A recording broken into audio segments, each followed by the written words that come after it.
Live in at least a second or so. If not, maybe we are already live. If so, hello. Happy that we're doing this live yet again. Another week, another Matt Rants.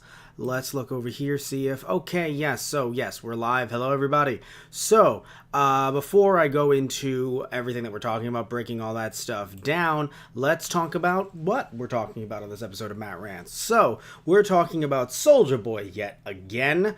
I would stop talking about Soulja Boy if he stopped trying to say things just to get our attention. And I know some of you guys are like, but then stop saying it and he won't get your attention.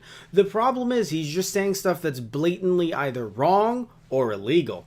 Anyway, so Metal Storm reprint. We're also talking about a Kingdom Hearts 3 2-minute ad and how fun that was and how that made me feel on the inside. And we're also talking about some stuff regarding the Resident Evil 2 remake and Tofu. And also, by the way, we're talking about Machinima's YouTube channel being set to private, and something regarding Assassin's Creed Odyssey, where a director came out and talked about a recent DLC situation. You can call it controversy if you want to, but either way, it was a pretty problematic situation. And also, we're going to be asking the question a little bit later, is Mortal Kombat 11 too bloody and gory for the Switch? Now, usually during Matt Rants, especially older Matt Rants that we used to just record audio and put on our Those Guys Play YouTube channel, we used to ask questions, so I would like every episode either to ask a question myself or bring a question to the table from someone from Those Guys Play, either the team, to kind of, talk about, or if you guys want to ask me questions to actually either do Q&As or just general topic questions, things like that, you can go over to our Patreon, patreon.com/TGProductions, and depending on what tier you give to, that question will be pushed right to the front of the docket, and we will talk about them on episodes of either Matt Rants or Keikaku Corner or Toku Station, whatever is more appropriate for said questions. So let us go right into our first video, which is our first story, which will be our first video when we cut these up into little tiny clips. We're talking about Soulja Boy. So Soulja Boy is someone who I just want him to just be an honest businessman. That's all. If he was selling his own video game console with emulators and no video games on it, like no, games that aren't licensed by him, I wouldn't care. I would not care at all if Soulja Boy was just doing that alone, right? If he was just selling the consoles with emulators and then, licensed, maybe if there are a few games on there, they were licensed.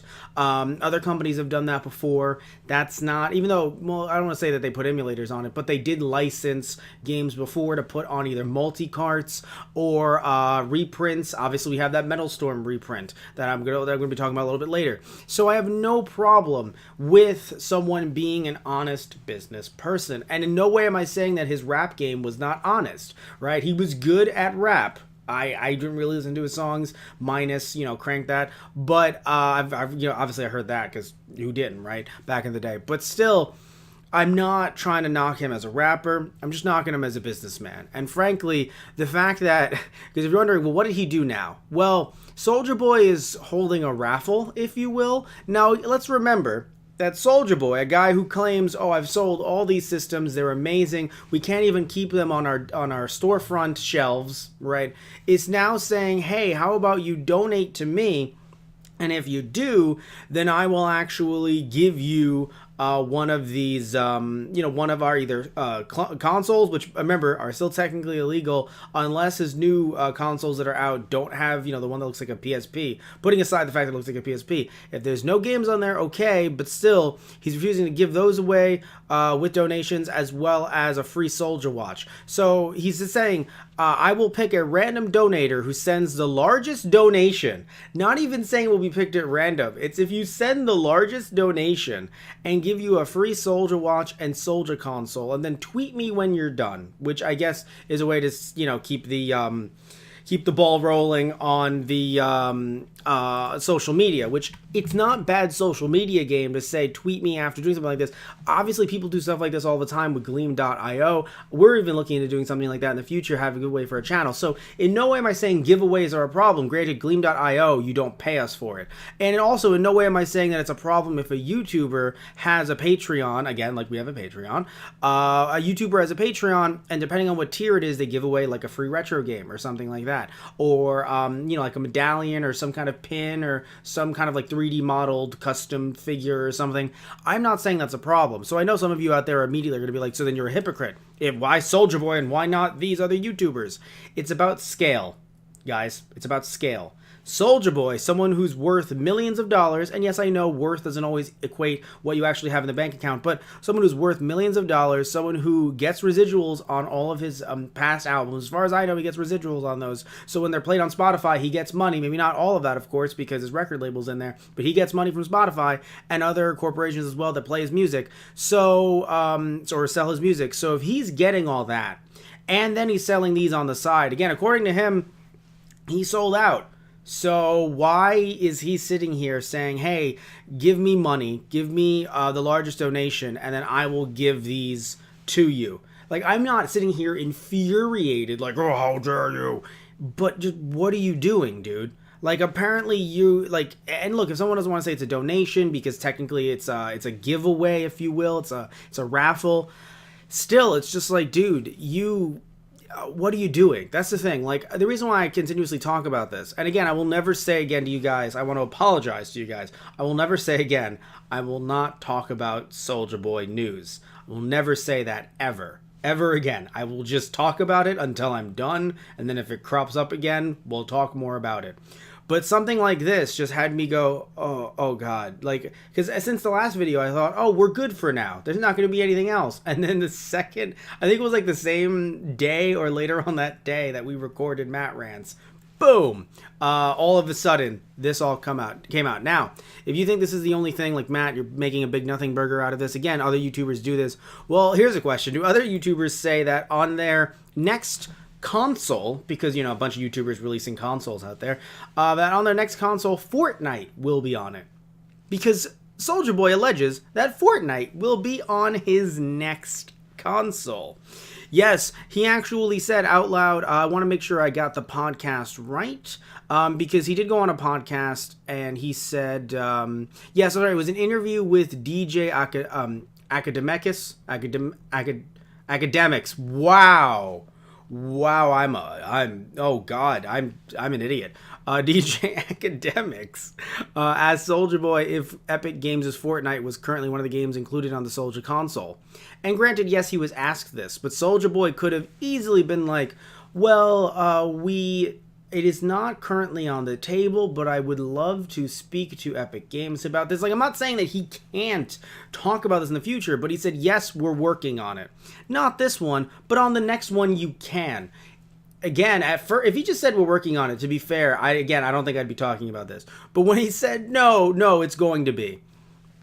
First of all, by the way, Soulja Boy's also said that his current console supports 800 PS4 games. Now, I'm not going to read the specs off to you guys. I don't know if you guys are either huge fans of that, or if you guys have probably already seen other videos comparing the specs on the Soulja game consoles, specifically other videos that are focusing on the fact that they're not really his game consoles. Of course, we already know this, but still. So even before they were the Soulja game consoles, people looking at like the PvP Lite 3000, I actually have one of those, funnily enough, and looking at those and being like, oh, this is trash. And then Soulja Boy's like, oh yeah, of course it is. Pay me hundreds of dollars for it.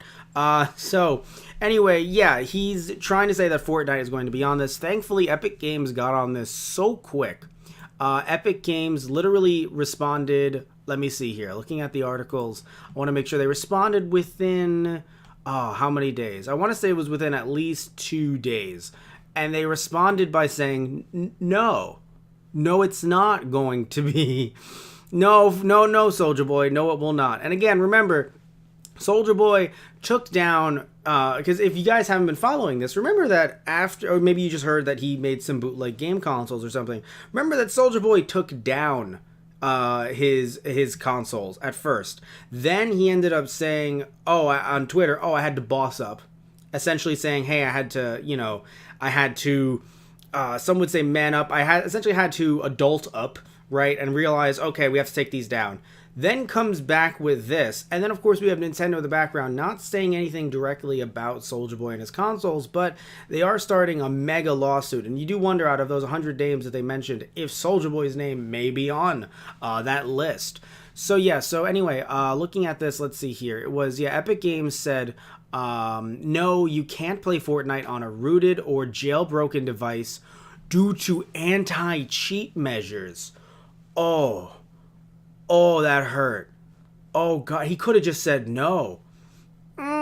This was senior PR manager Nick Chester. Oh, wow, that actually hurt more than I thought. Oh, God, because I had seen articles where they didn't use the whole quote. Ooh, okay.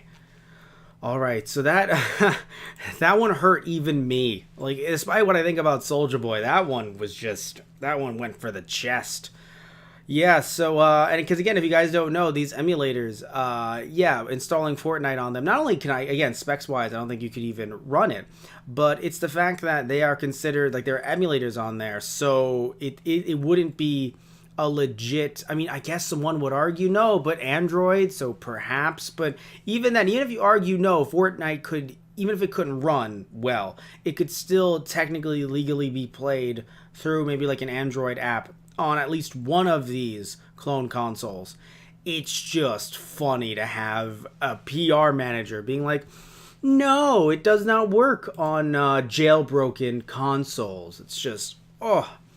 So anyway, Soulja Boy, look, again, for any of you guys who, and I mentioned this last time, but there's always going to be someone who's going to say, you're giving him attention. Why are you giving him this attention? Giving him this type of attention just means that you're giving him what he wants. But I think, like, no one, I don't know, just like when anyone commits a crime, which, yes, Soulja Boy has committed a crime. When anyone commits a crime, I never hear someone talk to news organizations and be like, why are you giving them the attention that they just want? It's like, well, you have to report that it's a crime. I mean, yes, in certain cases, you do want to make sure that you don't put the criminal's name out there a bit too much because it does seem to glorify them in a way and make others want to do it. But in this case, I disagree because it's a crime, yes, but it's not as if anyone has gotten hurt over this necessarily. Physically hurt or mentally hurt or anything like that. It's not like, this is one of those types of crimes. So, in my opinion, I think that it's not the biggest of deals to bring this up, to bring his name up as much as we do. And I mean, we, not just me, of course, there is an entire YouTube community that does talk about him. And we have to acknowledge that. You have to acknowledge that, yes, that is true. But again, I just don't feel as if we have to sit here and be like, oh, let's not talk about him. That gives him attention. It's like, no, that lets him get away with his crimes and be another celebrity, another rich celebrity. I'm not saying he's part of the top 0.1%, but he has a lot of money to his name right now. And I'm not saying he didn't earn that originally, but now he's clearly not earning that legitimately. So you look at this, and I just personally think that there's a reason why we do this. It's because it's to keep people accountable, and it's to keep Soulja Boy accountable for what he's doing, because we should not just be able to let this kind of get swept under the rug and not talk about it. Like, oh, we don't need to talk about it. Well, who's going to talk about it? Who's actually going to talk about, retro games on these consoles? Because apparently when he goes on frickin' podcasts and other people who talk about him on Twitter, not everyone, but some people that do, who aren't in the community, don't know that he's bootlegging this stuff. So they say, like, oh, he's a businessman, just doing business. And then in people's comment sections on Twitter, you have a bunch of people, I mean like 99 to 1, being like, no, that's bootleg and that's wrong, and you should know that before you just talk about Soulja Boy and supporting his business. So, again, I feel like if we weren't there talking about this, it was like, shush, don't spread that because he wants it. It's, the attention. It's negative attention. Not all publicity is good publicity. Some people would make you believe that, but I think that specifically in this case, it is not one of those situations. So what I do want to hear, though, is tell me what you think down below. Do you think that Fortnite will eventually be on Soulja Boy's console? Do you also think that what Soulja Boy's doing, the raffle thing? Who cares, right? Anyone should be able to do that, including Soulja Boy. Which I'm not saying that legally he shouldn't be able to do that. I'm just saying that it just comes off as a sort of a slap in the face when you claim that you're selling as many consoles as you are and you're making as much money as you are. It doesn't come off as, it's not a giveaway. It's not a free giveaway if you are charging people for it and telling them, give me the large donation, not, hey, give me $1, any part of this, any person in this raffle donating counts. He's not even saying that. He's saying, yo, if you give me the largest donation, I will definitely give it to you, which is just like, it's just wrong. I just don't like it. So, but again, tell me what you guys think down below. So, moving on to our next story. What is our next story? Looking at a few different ones here. I think we're gonna go with, Metal Storm. We'll just go right into Metal Storm. So, let me find Metal. Oh, by the way, before we move on to Metal Storm, I would like to copy, just like we are supposed to do at the beginning of every single one of these stories, I would like to copy, let's see here, I would like to copy these articles and post them in the chat so you guys can follow along and know exactly where I sourced these. So, let's see, got one. I'm working on numero dos, and then boom, and then let's look at number 3. Okay, here's number 3. And, and then, of course, where we begin the next story, I'll find the Metal Storm one, and I will link that as well. There it is. That was quite easy. All right, boom. Okay, so we are going to begin in 3, 2, 1. So, moving on to our next story, which is something that is both near and dear to my heart and something that I know nothing about whatsoever. So, what does that even mean, right? So, we're talking about Metal Storm. There's going to be an NES reprint. Now, I've never played Metal Storm, so I've heard great things about this game. I've never played it because I can't legally buy it. Maybe it's available somewhere in some collection for another system. That could be true, but I am unable to buy it for the NES. So, I don't have it for the NES. However, there's going to be a reprint before we actually before I talk about my thoughts on this, it's going to be, so Retrobit Publishing revealed, I'm actually reading the article right now, Retrobit Publishing revealed during CES 2019 that they have partnered with Limited Run Games to release the IREM-developed NES action game Metal Storm, which originally released in 1991. Now, let's remember, if you don't know, Metal Storm did release in the US, that's why I said NES and not Famicom. That matters a lot because Holy Diver, which I actually have up there, I'm gonna get it as we're talking about this. I'm gonna get it. Let's see how out of frame I get. Oh, so with Holy Diver, which was also done by Retrobit, something that, that camera did not like me moving as much as I moved. So anyway, when it comes to Holy Diver, which actually was done by, this is a collector's edition, however, the price is actually not what you would think it is for how much stuff is actually in this. Now, the reason why I bring this up isn't to try to promote Retrobit at all, it's actually to say that I trust them with this, and also when it came to Holy Diver never was released here due to Nintendo standards and practices, and also the fact that I'm pretty sure this was released towards the end of the NES's life cycle. This game never got an official US release. That's why the Famicom version is actually kind of high. I hope it went down in price, but it was rather high in the hundreds for a bit there. And I don't like to just spout out numbers of video games and stuff like that. I just have to note this, just again due to scale, like it was relatively expensive. I'm not saying it should, but it was. And there were repros out there, reproductions, but still, this thing, I think it sold well. I mean, it's still available on not Retrobit's website. I got this off of Castlemania Games, but it actually comes with a lot of stuff, and this set in particular was $60. I bring that up for a simple fact. If the new Metal Storm set is $60, that actually I have to set this nicely down. You saw how it looked. I don't want to freaking drop this thing. If it is available for $60, I would say that's actually a good deal looking at some of the prices online, which I will get to a little bit later. Now, let's see. Also, by the way, Holy Diver was one. Super R-Type and R-Type 3 were released on a multi-cart on the Super Nintendo. I think both of those games were released here. So, again, that might just be a pricing thing. And also, it's just 2 games in one. So, of course, that is cheaper. Both games, by the way, being really, all three games rather, Super R-Type 1, 3, and Holy Diver, all three being released in Japan by IREM, so of course this being another IREM game, makes sense that Retrobit would license this from them. Let's see here. One thing I want to mention as well is, oh yes, they haven't talked about when this is coming out exactly yet. They just said it'll be released in Q2 of 2019. And I was under the impression, even though it doesn't say it here, I was under the impression this was also going to be released through Castlemania Games as well. Because the reason why I would hope it's not just released through Limited Run Games is simply due to the fact that, yeah, I'm going to look this up right now and see if, let's see, Metal Storm, Castlemania Games. I thought it would be in the article itself because I'd read it earlier, but I guess I must have heard it through another source. The reason why I'm hoping that this is actually coming out via Castlemania Games is simply due to the fact that, yes, I believe you could still buy Holy Diver, even the Collector's Edition, through Castlemania Games. You would think that it didn't sell well. But the reason why is I would love to be able to pick this thing up. It actually looks really nice. But it would be frustrating if it's only done through Limited Run, because if you guys have seen Matt Rants before, the last Matt Rants that I did, one of the two last Matt Rants that I did before moving over to doing this live on Twitch, I asked the question, or rather I told my story about my problem with Limited Run games, and I don't hate them personally. Just to do a brief, bridging of that, I don't hate them personally. I don't know them personally.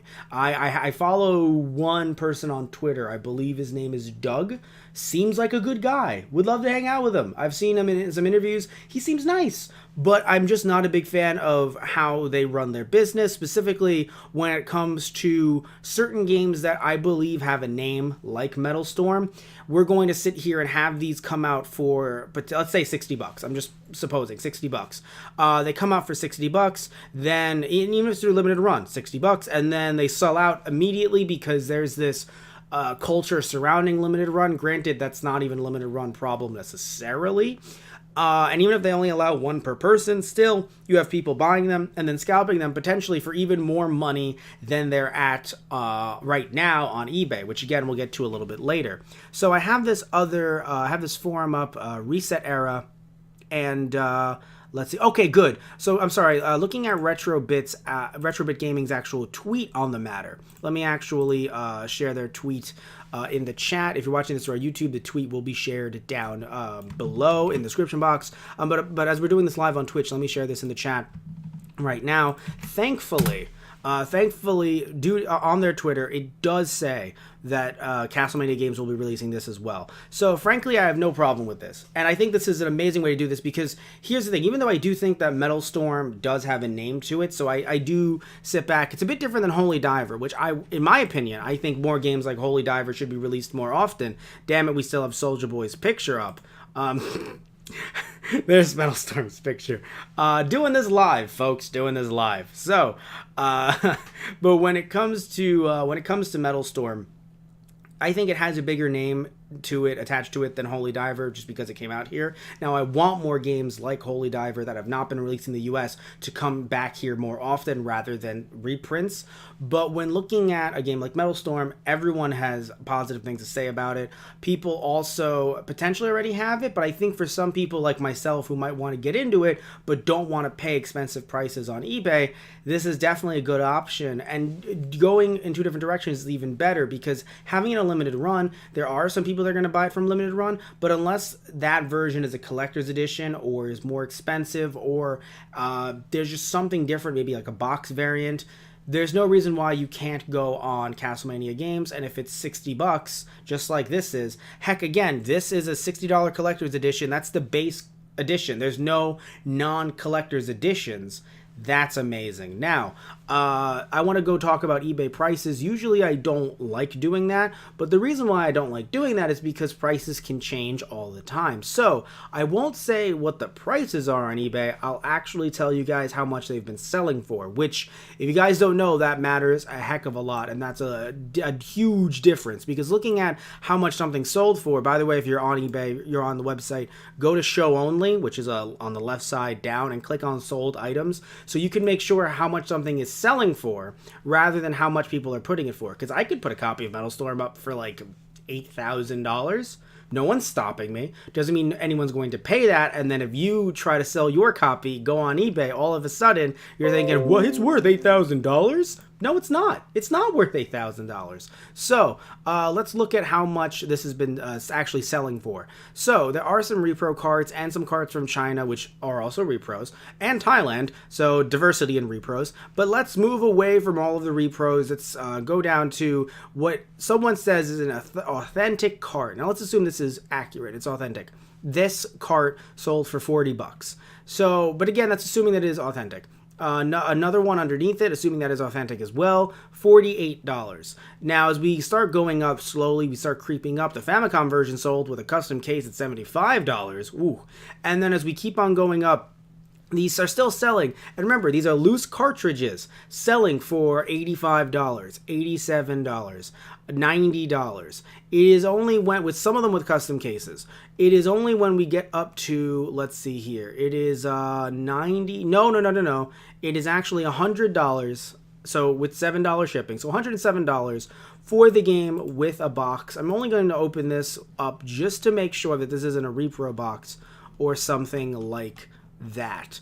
But as I'm looking this up, let's see here. Can I see? Yeah, I can see the original listing. I was like, where did that go? eBay sometimes moves itself around depending on where I'm looking at. Let's see here. Is this an original box? It looks to be an original box.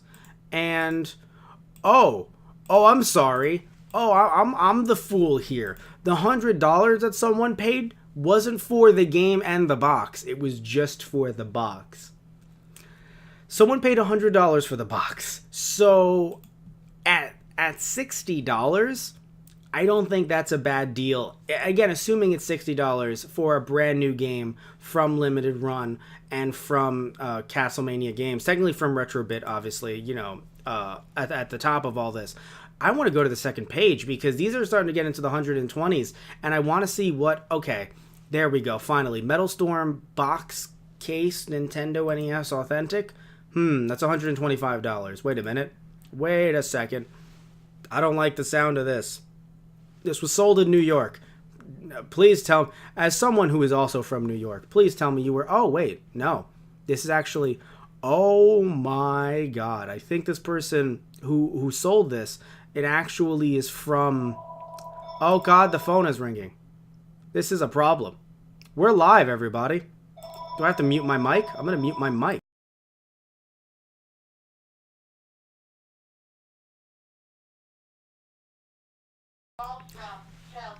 All right, it says call from cell phone, so it doesn't matter. I thought it was gonna say like the name of the person. I'm like, that's not good.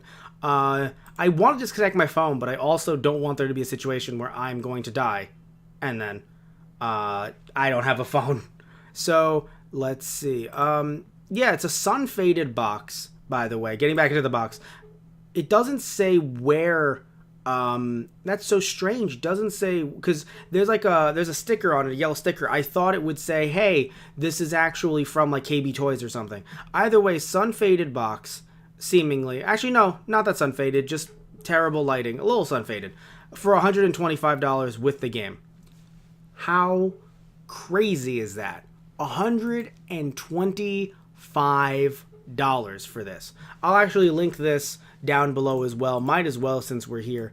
$125. That is nuts. So for what potentially could be a cheap price, if it's under 100, if it is 100, I understand where you guys are, I understand where people will be coming from. But for $100, I don't know, man. I don't think that would be, or I'm sorry, for $60, I don't think that would be that bad. So that's just my take on it. Would also like to mention as well a few things. So it being at Castlemania, not just at Limited Run, I also think that it wouldn't end up getting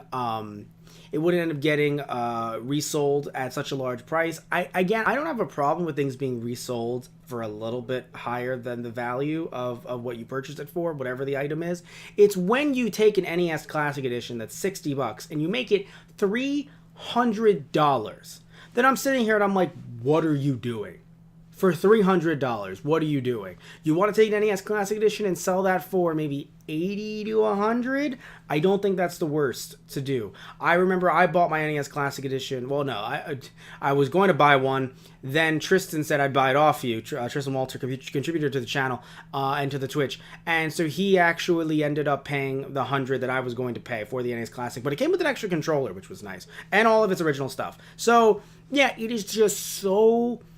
I don't know. It's just so just terrible and asinine to have people scalping like this, especially limited run stuff, and limited run stuff selling out so quick. So the fact that this is also available through Castlemania, I think that's awesome. And also, again, it has that name recognition as well. I just hope that this doesn't... this isn't the only place where this isn't the direction where the retro industry goes, because even though there's nothing wrong with re-releasing Metal Storm, and I think it would be great if they re-released Little Samson, I would love to kind of see companies do more stuff like with Holy Diver, and other games just like this, because I want to be able to legally play games like this for an affordable price that haven't come out here, that no one ever got a chance at getting. So either way, I think that this is a good idea. I enjoy this a lot. I would love to hear what you guys think down below. Would you be buying this? Would you be interested in buying this if it was $60? Would you not be interested in buying this? I know some people would say that it's just a repro. Do you think that it's just a repro? Because for me, I think that because licensing is involved and they're paying money directly to IREM, it's not the same as a repro where someone from China, or a company in China rather, is just, making cartridges and selling them to you. Yeah, they're selling them to you for maybe a few bucks. Maybe they're even selling you a boxed version with a fake box for like, got 10, 15, 20, but that version is completely fake. Like, there's nothing about it, even if the game works, there is nothing about it money-wise that goes back to the original publisher of the game that you say you enjoy. So if you enjoy the game and you want to give back to the publisher, this would be the way to do it if you can get one. And again, it's available through Castlemania. I don't think people are going to have a problem getting one. So I can't wait to get one myself. Hopefully we'll be able to get one in 2019.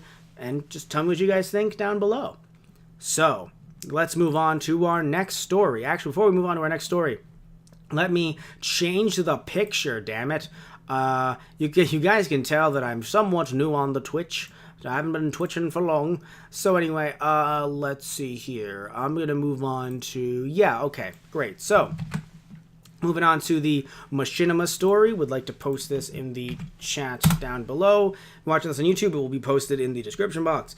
So, let's see here. Where is this Machinima story? Okay, there we go. Found it. So, all right then. We are going to begin this in 3, 2, 1... Alright guys, so moving on to our next story. I don't know much about Machinima. I know that I should. I know that I probably sound like a heathen for saying that, Machinima being something that is so ingrained in YouTube. However, I want to mention that back when I was younger, I think the only stuff that I actually watched on YouTube was anime. So I'm not saying that I despise Machinima.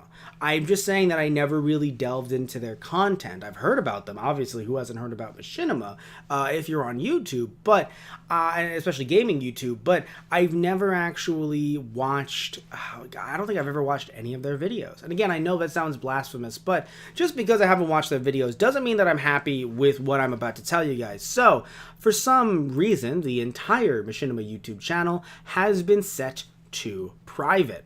So, and again, private, not unlisted, so all of their videos have technically not been deleted, but they've basically been deleted. I don't know if anyone can take those videos from YouTube if they're private. I don't know if Machinima, I don't know what's going on with that. Or like Machinima has like anti-measures against that. I don't think they would. Maybe they talk to YouTube. I don't know. But what I can tell you is that all those videos are set to private, and people who used to work with Machinima are like, which I know that they're former employees, yes, but they're like, wow, this is shitty. Like, this just came out of nowhere. Ricky for the win says, wow, they finally went ahead and deleted everything we'd ever done. 7+ years of work, lost to the sands of time. And of course is the hashtag rest in peace Machinima, RIP Machinima. And he says, and of course he promotes his new channel as well, Internet Today TV. And then there's some other people as well talking about the fact that Otter Media, which Otter Media also owns Crunchyroll, I believe they either own or they either own or are owned by AT&T. I forget which. But Otter Media recently just went and deleted Machinima, Happy Hour, Respawn, Realm, Prime, Inside Gaming, etc. everything. And this is said by Jeremy Azevedo, who is a former creator and employee of Machinima. And because he was tweeting about this, saying like, "Wow, this is great." Like, yeah, like everyone's. It's not even like people are sad, of course, but I think there's also this just general frustration due to the fact that especially for me, looking at, I want to see their sub count to this day. Looking at their sub count, it's 12.3 million subscribers. Now, yes, I don't know their numbers, because even if we see how many people are watching their videos even to this day, we don't know their retention rate, so we don't know how ads are doing. We don't know if maybe due to some content that might be not so advertiser friendly nowadays, that they were making very little money on older videos, if any at all. So I don't know about any of that. What I do know is, at 12.3 million subscribers, it is crazy how to a large corporation, they look at that and probably think, drop in the bucket, who cares? But to a YouTuber, like, I just feel like they could have been making money on the side. Even if they fired everyone on their YouTube team, they didn't make any new content for the channel, but they just left it up as an archive channel and just had a skeleton crew, like one person. Literally one person, just making sure if there's like a problem with ad revenue or something on an older video, they would talk to YouTube and be like, "What are you doing?" Right? "What are you doing?" Making sure that, copyright claims. Granted, Machinima is so large, you would probably need more than one person. To be fair. But still, you hire maybe like 5-10 people just to like work on certain videos, sections of the channel, and make sure that this is still getting you money. I just feel as if, look, again, I don't know if people are going back to watch their older content. I don't know if, even though there is an outcry of support for Machinima, I don't know if these people have been, currently watching Machinima, if they've been watching their older stuff recently. I'm not saying that there's a problem if they, they can't say that they don't love Machinima. I'm not saying that. But if they haven't been giving them money, then I understand why Machinima might be like, yeah, let's pull out of this, because, again, we're not getting enough cash to support the team that we're hiring to have content on this channel. It's just frustrating because when you look at that many subscribers, even if 1/4 of that subscriber base were watching, that's still money. I know drop in the bucket money, but it's really frustrating that, like Ricky for the win rather said, it's just frustrating that 7 years of work just gone. Especially, I hope that he downloaded those videos himself if he doesn't have backups, if he wasn't allowed to have backups. I hope he downloaded those, because that's a resume right there. That's a walking resume. It is sad to be in the entertainment industry, and you have your resume, of course, like any other industry. Not every industry is filmed, obviously. Not every job is filmed, but just to have that resume right there, just that living, breathing resume, like, hey, this is what I've done, you could see it here, having that be erased, and having all of his work be erased, not even just from a consumer perspective of us wanting to enjoy that stuff, but the people that worked on it, just having it seem like all of that work is just gone in a flash. It's really frustrating. So I want to talk about, let's see here. I want to talk about Otter Media, because they sent Kotaku an actual statement about this, and they said, "We are focused on creating new content with the Machinima team, which will be distributed on new channels to be announced in the coming months. In the meantime, the Machinima network of creator channels continues to showcase the talents of the network. As part of this focus on new content, we have pivoted from distributing content on a handful of legacy-operated channels." Again, look, I'm not... it's just... it's frustrating because, look, I understand that DVDs go out of print. I totally get that. And I'd understand if this was like a YouTube thing. Like YouTube, I don't know what they're calling YouTube right now. YouTube Plus? I forgot what they were calling it. But the YouTube subscription service. If YouTube says, hey, we have to get rid of Cobra Kai, I think that's a bit different, because YouTube has no obligation, just like Machinima, to be fair, has no obligation to keep these videos up. My thing is, it is not costing Machinima any money to keep these videos up. If they want to fire everyone other than one person, and that one person, by the way, doesn't even handle claims on advertisement, that one person would just be sitting there making sure that the channel doesn't explode for some reason overnight, I don't understand why that one salaried employee would be the end of the world for Machinima. I don't understand why this channel, this legacy channel, can't just be considered Otter Media, rather. I don't understand why this one legacy channel has to be, and others have to be all privatized when the content is still there. Like, just delete the channel. Talk to YouTube and tell them to delete it, which is frustrating because I feel as if maybe in some weird way this is a publicity stunt. Maybe, in a few months they'll come back, they'll rename the channel, they'll rebrand it or something. That's another thing too, I think. Why would you not use 1.2 million subscribers? I know that, Otter Media, they, I'm sure they have other channels, to be fair. Like, they're not, like, making one from scratch. But, I consider that a big following for what we have, for the following that we have. I consider 1.2 million a big following. So, it's super frustrating that they are that they've done this, and that this is their reply. The reply is, well, we're going to be focusing more on newer channels. Okay, then don't release any more content exclusively to this YouTube channel, this Machinima channel. That's fine. But the content that exists, I think, should be able to be watched by everyone at no cost to both the consumer and even to the person distributing it. This is not like, asking Warner Brothers, why aren't you putting this out on DVD? Well, DVDs cost money to make. Even lower print, even high print runs, low print runs, whatever the kind of print run, it's still money, even if you want to say but it's only, pennies or something like that. Yeah, but you still have to have a warehouse to have all that stuff. But this isn't pushing physical products, physical merch. There's a reason why while we sell shirts like this on our TeePublic, we don't sell shirts like this from my house anymore. Why do we not sell shirts like that? Because the overhead is way too high. It's a physical product. Also, of course, our size, but our size as a channel, as content creators. But still, even if we had a larger size, we could look at something like like physical merch like this and be like, ooh, is that a bit too much to put out there? But this isn't physical merch. This is digital media. It's already out there. They're not paying YouTube like you would Amazon Prime. If it was on Amazon Prime Video, I'd actually get why they would take them down. It would suck, but I get it. But this isn't that at all. So it's very frustrating. And even though, like I mentioned earlier, I don't have any experience really being a fan watching Machinima stuff, I want to hear what you guys have to say. So if you really do enjoy Machinima, please talk down below. Recommend me some stuff. Even though I can't really see it now, still recommend me some stuff. Maybe it'll come back up in the future or get re-released in the future. I would love to hear what you guys have to say, because now I feel bad. Now I feel like I'm like, was it me? Is it my fault?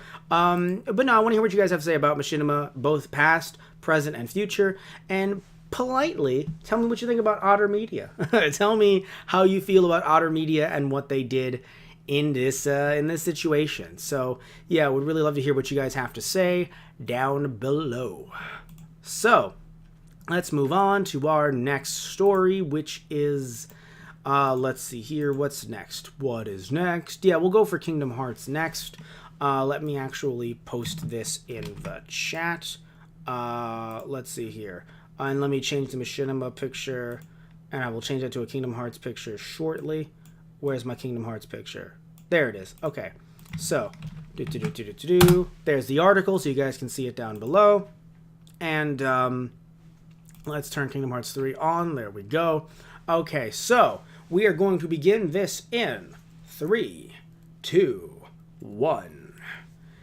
So, I am more hyped for Kingdom Hearts than ever. I don't say ever before, but ever. Because I'm not saying that I wasn't hyped for Kingdom Hearts 3, because I was. But then, I think due to, because Tristan and I talked about this on a Keikaku Corner, actually, which is another show that we do live on Twitch, and also we release the clips on our Those Guys on the Radio YouTube channel. So, Keikaku Corner is a show that we'll talk about a bunch of different types of topics, and I got Tristan on because this is Kingdom Hearts related, so I was like, oh, let me get him on, let's have some fun, talk about this. So, I really do enjoy Kingdom Hearts 3. Well, I haven't played it yet, but I think I will enjoy Kingdom Hearts 3. I would like to definitely check it out. But at first I was thinking, ooh, I don't know if I'm going to have the money this month to get Kingdom Hearts 3, so, because I didn't pre-order it when I had cash like a fool. So, I'm going to get it next month. Now I'm looking into my reserves. I'm like, do I have any change in the couch or something? Because Kingdom Hearts, Square Enix streamed a 2-minute ad for Kingdom Hearts 3. We're going to talk about it briefly.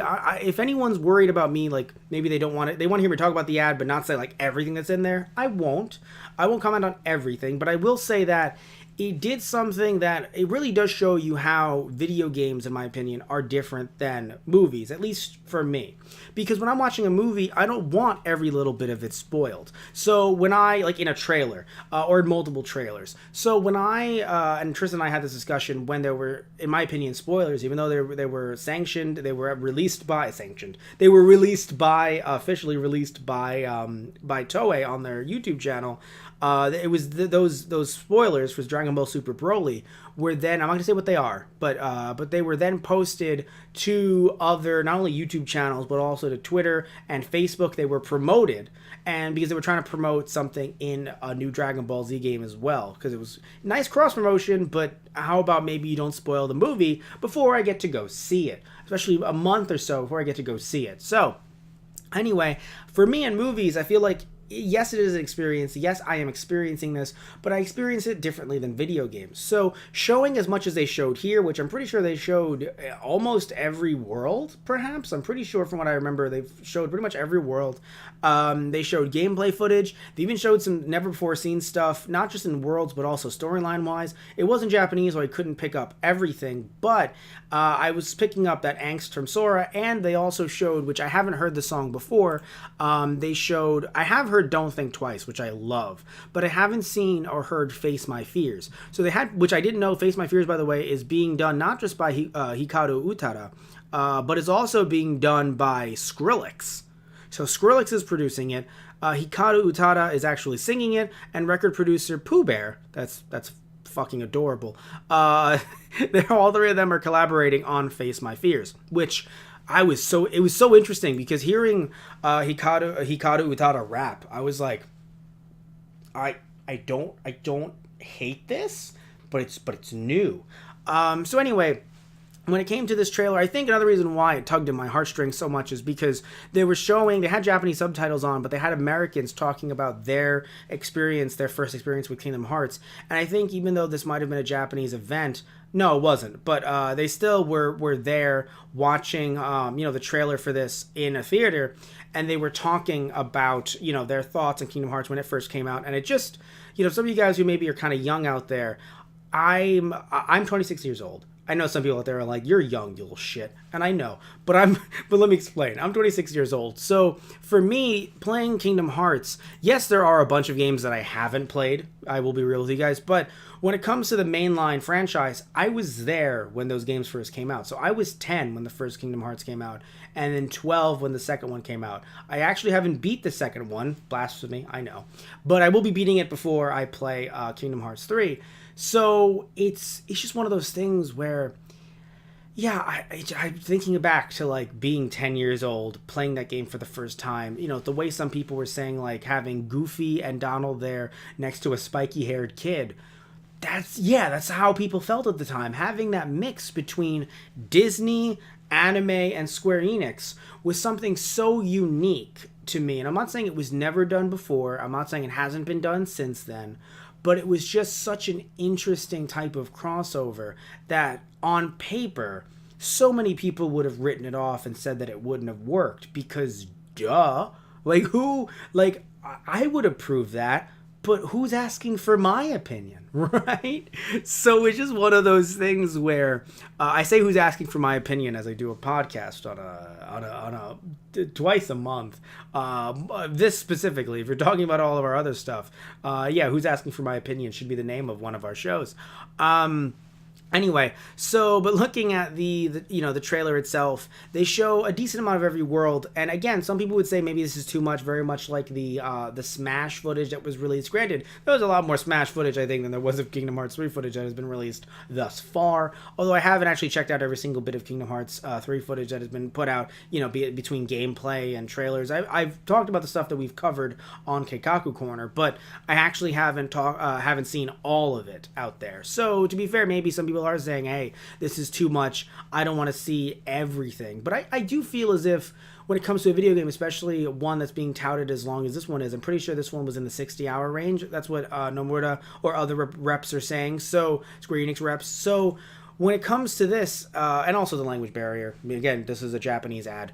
I just feel as if even though they've shown this much, I could still feel like there is so much more to be told, so much more in this story, that I'm fine with this being, this being a 2-minute ad that does show a fair amount of stuff. Versus the ads for Dragon Ball Super Broly, where I'm sitting around and I'm like, wait, this is an hour 20 movie. With all the trailers that we covered, which were 5 trailers, it felt as if I know what the entire movie is going into this. So I feel like when I go see Super Broly, yes, I am still seeing it. I didn't want to see it, but you know what? I talked about this on Keikaku Corner with Tristan. You can actually check that out as well. Apparently people are still seeing it even with those spoilers. Maybe they somehow managed to avoid them. Good for them if they did. But people are still seeing the movie, so it's not like me not going to see the movie is going to matter in that case. So yes, I am going to still see that movie, but it's still much different than this trailer and other trailers with Kingdom Hearts 3, because I feel like I don't know the narrative. I don't know what's happening. Is Sora going to live? Is Sora going to die? What's going to happen here with Riku? Like, is Sora even alive? Some plots of some spin-off games, you have to ask yourself, is this even Sora?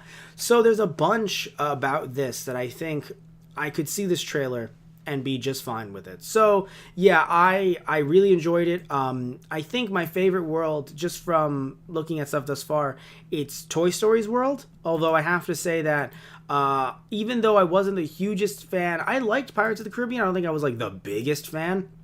The ships look like, the fights look amazing. So Frozen, I still have to see Frozen. I've heard great things about it, but I still haven't checked it out.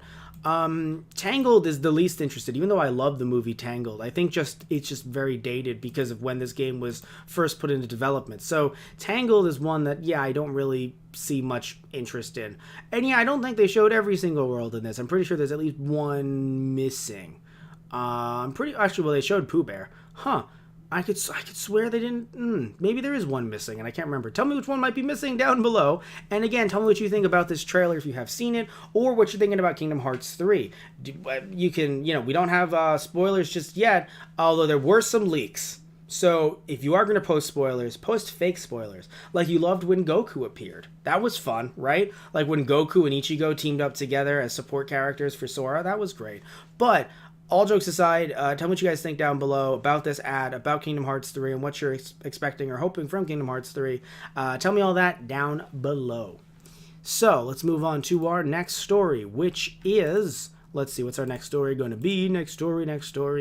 Boop-a-doop-a-doop-a-doop. Yes, Resident Evil 2. No, let's talk about Assassin's Creed Odyssey. All right, so, let's see. I'm going to post this one in the chat so you guys can go along with this with me, and let's see, right, okay, then here it is open in my window. Before I begin, however, I'm going to take a drink of water because it has been an hour and I will die here if I do not have at least a drink of water.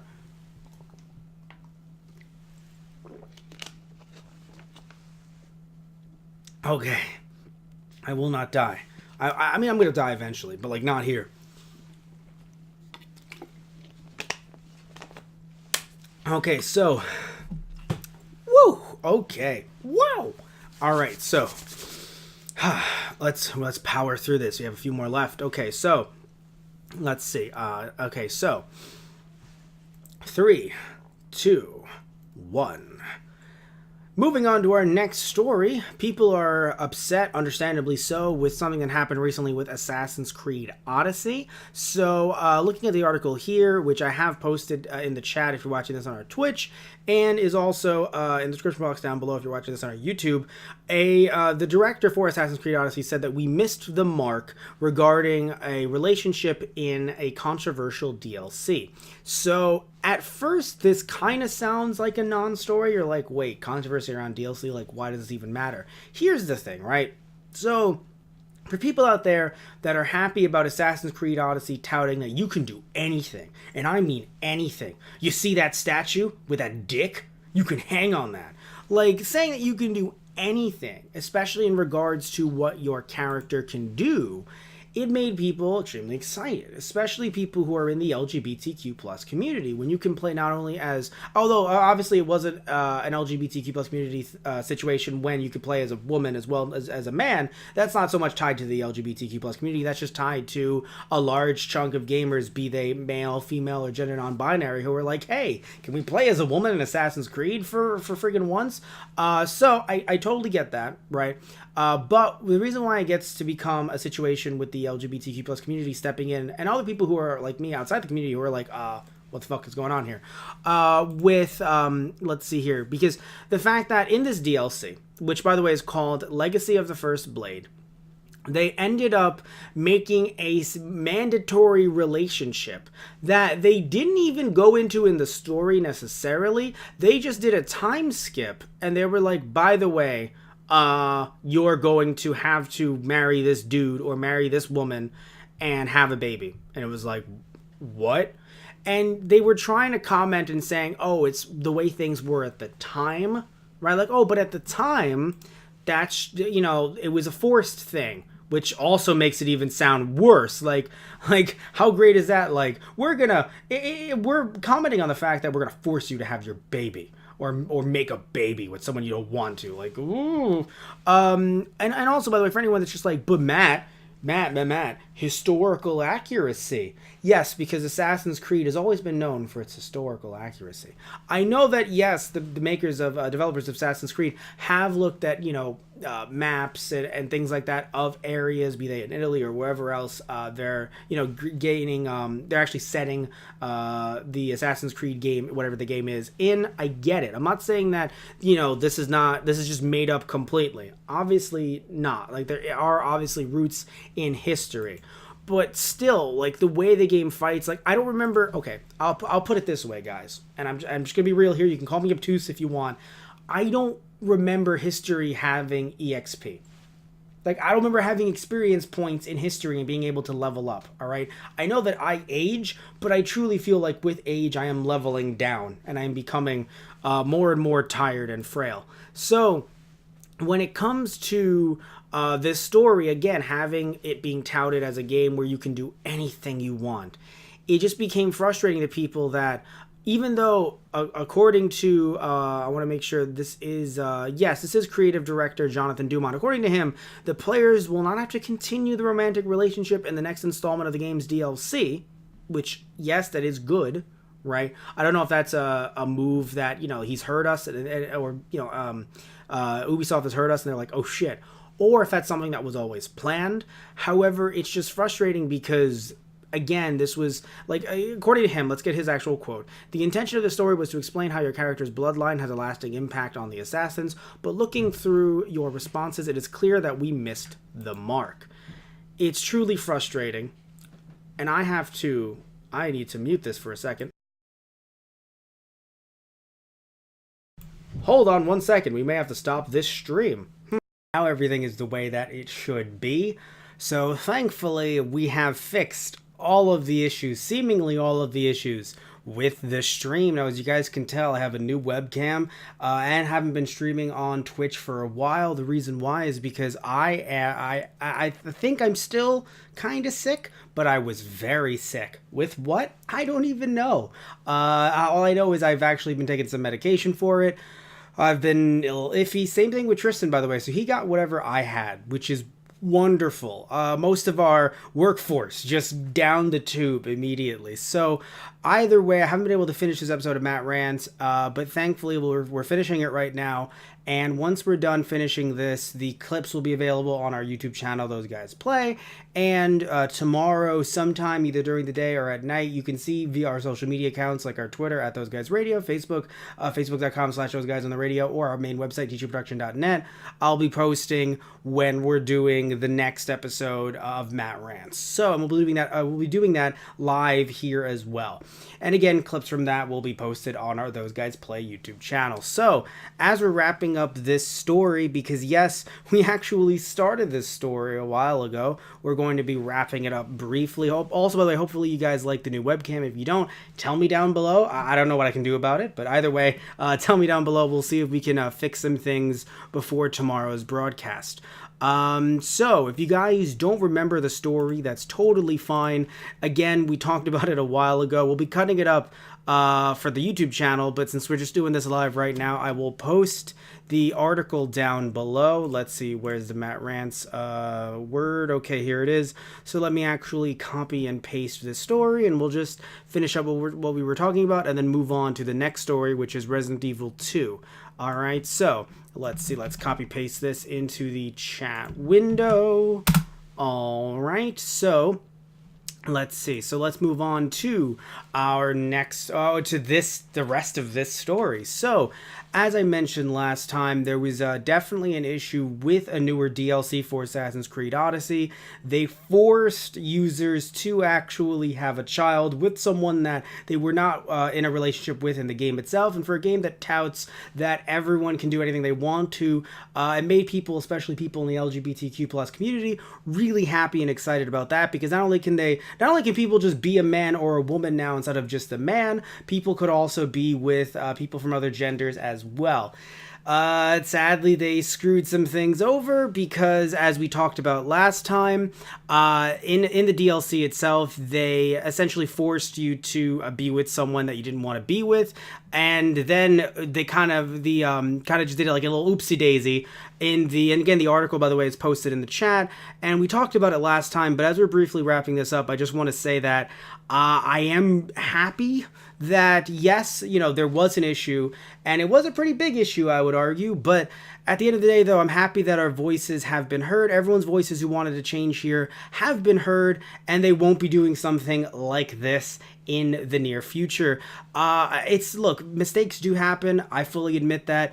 It is a pretty bad mistake, I would admit, especially for a game that says, hey, you can do anything you want to, and then all of a sudden this twist comes up. But at the end of the day, though, I do think that while this was an issue, if, with it getting resolved, with people talking about it, just like us and a lot of you guys out there as well, talking about this, sharing this, and having the director for the DLC, for the game itself, come out, and other Ubisoft's reps as well, and people like that coming out and saying, you know what, we made a mistake here. I think that, the issue has been corrected. Again, hopefully stuff like this doesn't happen in the near future, and I want to hear what you guys have to say about this down below.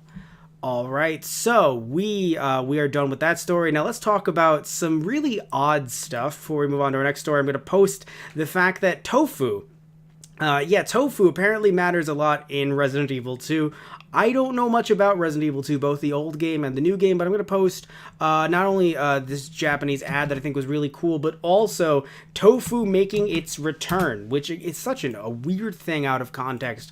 I love talking about different pieces of weird news, especially news like this, because you can see that this is just such an oddity. And again, we'll talk about that in a minute or so. Let's see here. I do not have any water. Thankfully, we will be wrapping this up within the next half an hour or so. Okay, so let's start this one in 3, 2, 1. All right, so moving on to our next story, we're talking about Resident Evil 2 and how tofu is making a return. Tofu joins the battle. So what am I even talking about here? Well, let me actually switch off the picture over here from Assassin's Creed Odyssey to tofu. There it is, tofu right there.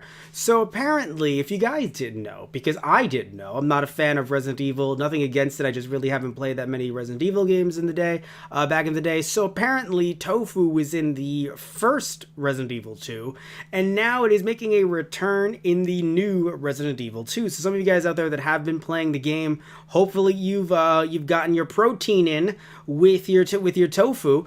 I'm just so confused because this is really a thing. So if you guys are like me and you're not in the know on tofu and how cool tofu is, so here's what's going on. So apparently it appeared in the Tofu Survivor scenario in the original, and now it's popping up here in a similar situation. Apparently, by the way, it was revealed in the exclusive trailer included in the game's one-shot demo, which you can still play. I'll probably be playing and live streaming on our Twitch, which we're on right now, unless you're watching this cut up on our Those Guys Play YouTube channel. And apparently, so tofu is a joke scenario in quote-unquote hunks scenario. So there's plenty of different types of scenarios which you can play different characters and find different endings and things like that. So one of them is Hunk. Who is Hunk? Again, I have no idea. But here's the interesting thing, though. That's the fourth Survivor scenario. Apparently, tofu is a joke version of Hunk's scenario. So, what I want to know is this, guys. If you're watching this and you have experience with both Hunk or tofu, I want to hear your experiences down below. Because for me, I just look at this and I'm like, this is hilarious. This is something this makes me want to actually buy Resident Evil 2 now. I want to buy the new Resident Evil 2 just to be able to play as Tofu. But if any of you guys have any fun stories both with Hunk or with Tofu, please tell me down below, because I want to hear what you guys have to say about this. Because for me, again, as an outsider, I'm just extremely confused. I love it, but I'm just extremely confused. So for you guys, if you guys are not as confused as I am, and you're like, Matt, clearly it's tofu, how do you not know about tofu? Then again, please tell me down below, because this is just hilarious to me that tofu would be in the game. By the way, just the fact that you guys can see the picture next to me, the fact that tofu looks that good, the fact that they, because of course it's an HD remaster, technically sort of like one of those weird like remakes-ish with the new Resident Evil 2, the fact that it's just tofu is just there. Oh my god, that's freaking hilarious to me. I want to see tofu shooting a gun. So, again, guys, just tell me what you think down below. I'll probably be looking up some video of tofu in the near future. Oh my god. So, let's move on to our last. It's not technically a story. If you guys remember last time when we were doing Matt Rants, I talked about how every single episode I want to do a question, just like how we used to do questions back in the day with Matt Rants up until this point. So, with this question, we're going to be asking the question, is Mortal Kombat 11 too bloody and gory for the Switch? So I'm not really going to post anything about that directly. You guys have seen those trailers. You can look them up yourselves. So not really much to, post down below, but I will be switching off the graphic right here. Let's switch it off to Mortal Kombat 11. There you go. All right, and we'll begin this one in 1 second. All right, so Let's do this. Let's do the countdown, everybody. 3, 2, 1.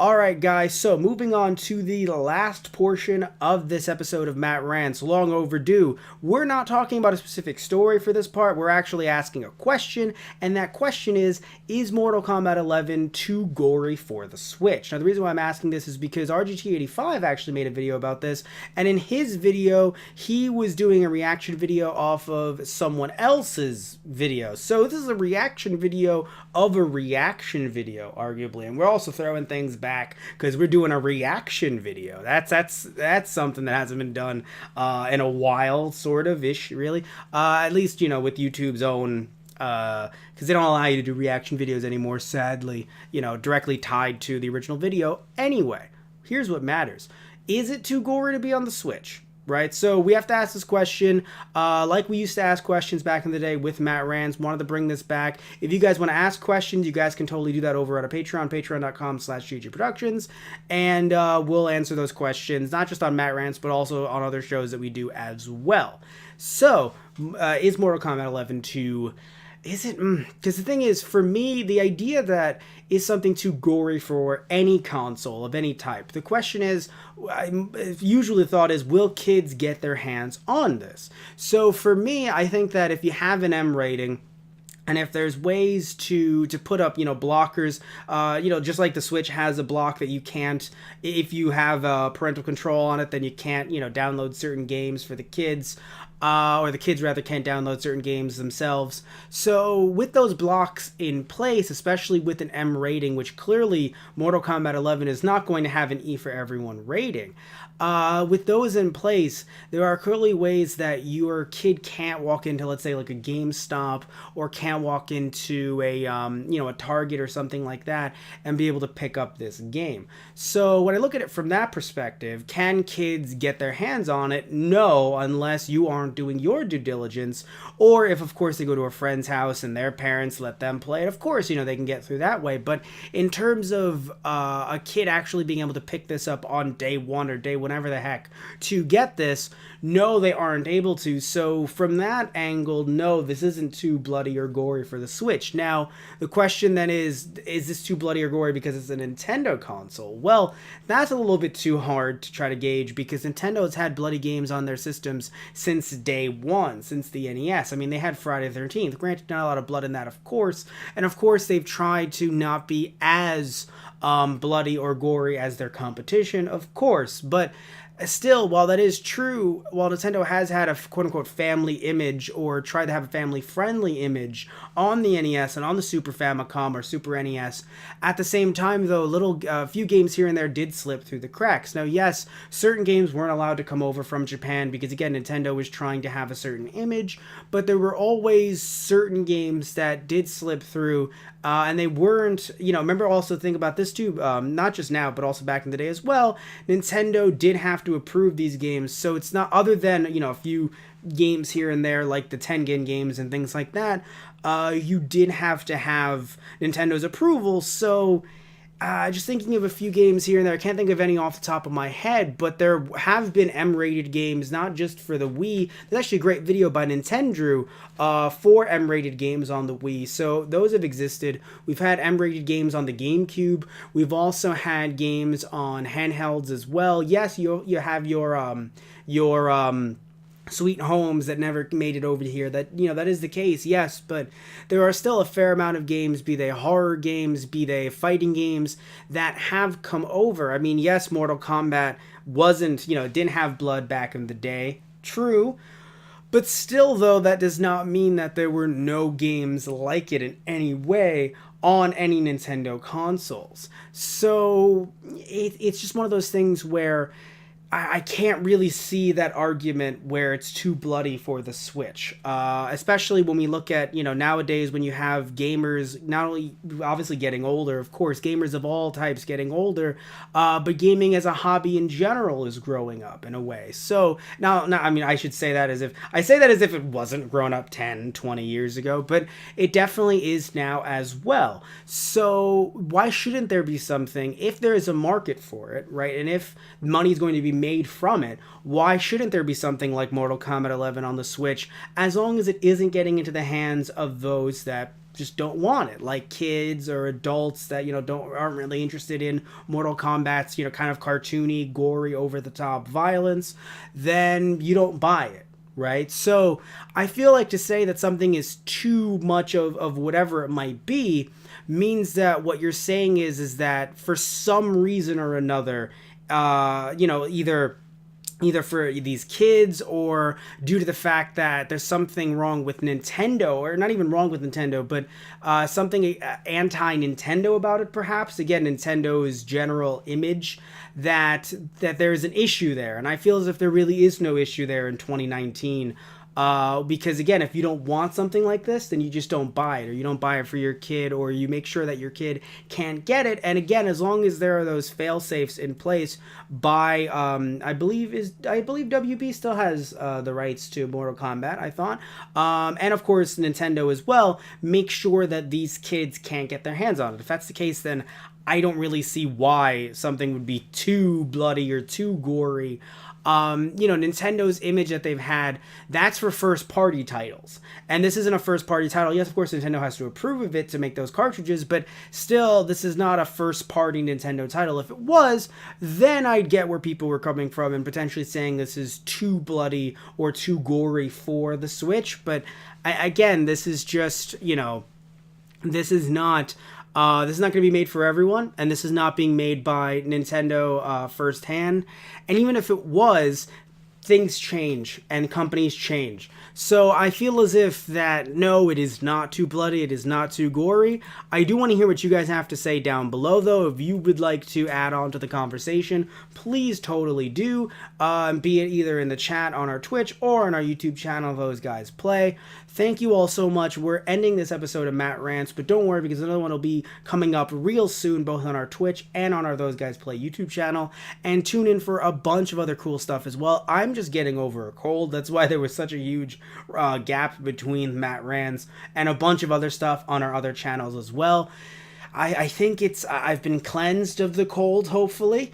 But if not, then I will be dead. I will be dead in the morning. I'll be dead shortly. It's rough though, having this cold, because I've been bedridden for a while now. Same thing with Tristan Walter, who he and I, we do Keikaku Corner on our Twitch as well. It's rough, guys. It's rough, but yeah, hopefully the cold has passed. And yeah, so again, thank you all so much. Love you all. Take care, and tune in next time for another episode of Matt Rants. So all right, guys, see ya, and let's stop this stream. All right.